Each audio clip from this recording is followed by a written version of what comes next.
নমস্কার বন্ধুরা, পড়শির রান্নাঘরের পক্ষ থেকে আমি আবারও চলে এসেছি আপনাদের মাঝে নতুন একটি রেসিপি নিয়ে। আমি আজকে রান্না করব সবজি ডাল। এটা তৈরি করতে আমার যা যা সবজি লাগবে: আলু, ছোট ছোট করে আলু কেটে নেবেন, মিষ্টি কুমড়া, পটল, ফুলকপি, কাঁচা কলা,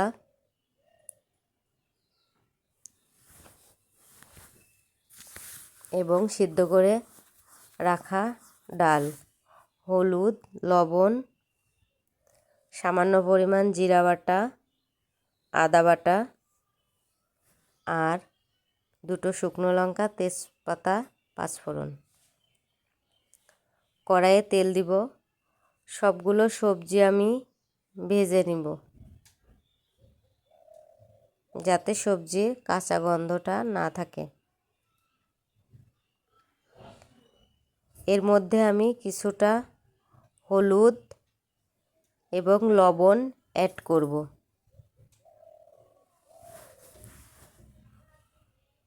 করে আমি সবজিগুলো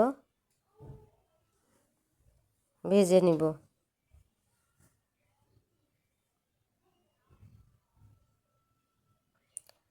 আপনারা চাইলে আরও সবজি দিতে পারেন, গাজর, টমেটো।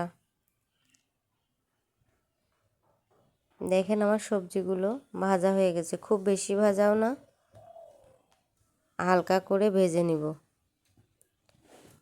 ভাজা হয়ে গেলে সবজিগুলো নামিয়ে নেব।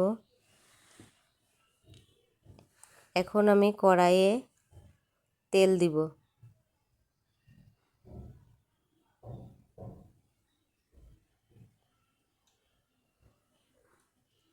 তেল গরম হয়ে গেলে এর মধ্যে আমি তেজপাতা, শুকনো লঙ্কা এবং গোটা পাঁচফোড়ন দিব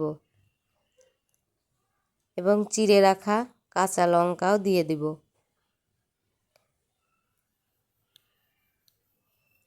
এ পর্যায়ে সিদ্ধ করে রাখা ডাল সামান্য পরিমাণ জল দিয়ে আমি এর মধ্যে ঢেলে দিব। আপনারা আপনাদের পরিমাণ মতো জল অ্যাড করবেন যাতে সবজিগুলো সিদ্ধ হয়ে যায়। আমি আমার পরিমাণ মতো জল দিয়ে দিয়েছি। এর মধ্যে আমি পরিমাণ মতো লবণ, হলুদ,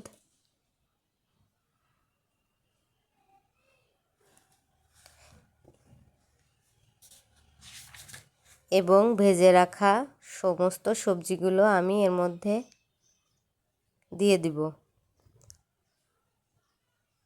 দিয়ে ভালো করে নেড়েচেড়ে আমি এটা সিদ্ধ হওয়ার জন্য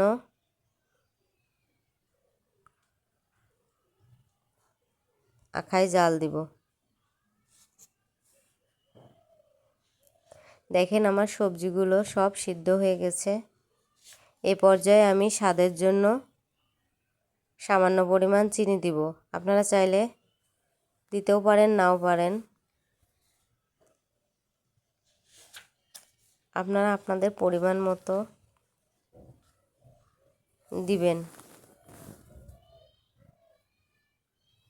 চিনিটা দেওয়ার পরে একটু ফুটে গেলে এর মধ্যে আমি কিছুটা জিরা বাটা এবং আদা বাটা দিয়ে আমি নাড়াচাড়া করে হালকা একটু ফুটিয়ে নামিয়ে নিব। এই সবজি ডালটা আপনারা রুটি, পরোটা, লুচি যে কোনো কিছুর সঙ্গেই খেতে পারবেন, ভাতের সঙ্গেও খেতে পারবেন, অনেক মজা লাগবে। ধন্যবাদ।